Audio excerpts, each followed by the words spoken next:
write in your book that millions of Indians have risen out of poverty as a result of this tremendous shift in the country's economic policies and fortunes.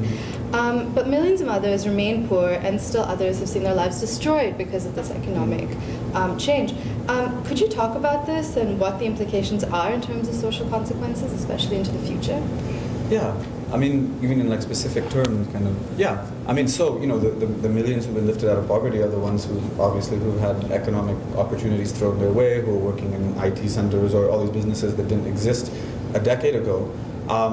But as I said, you know, the more time I spent in India, I started seeing that there were, you know, millions whose lives were obviously being negatively affected by all these changes too. And these ranged from very intense negative effects. I mean, when you think about people who are suffering intense environmental effects, for example, of rapid development, you know, fishing communities that are being decimated by coastal erosion that are the result of ports being built upstream, or people like myself, for example, that I write about in the book, who suffer from, you know, intense air pollution. So, you know, these are people who are suffering in a kind of very direct way.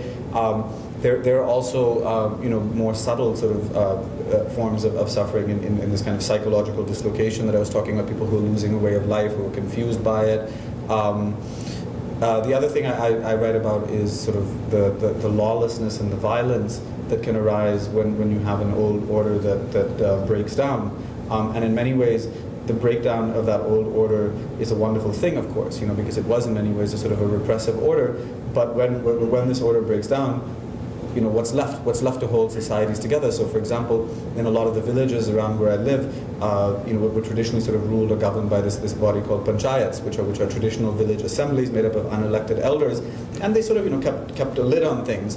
And as I say, in many ways, a repressive lid on things, right? You know, they would be the body that would basically deny untouchables their rights or whatever. More people in the village get educated, they start making money. You know, they don't care what the unelected elders have to say anymore, and in many cases that's a wonderful thing, but it also means that when you have new gangs arising, or when you have violence break out like you do have happening, the panchayats aren't there to control things anymore. What do you think is next for India, and what is India becoming? What do you think India is becoming? What do you hope that it becomes?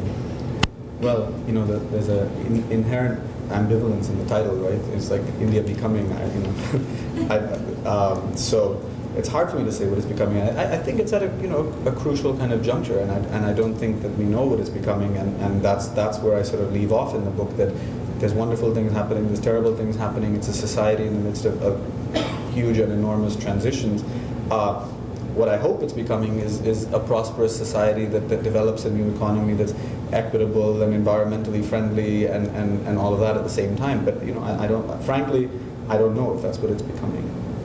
So the answer is confusion.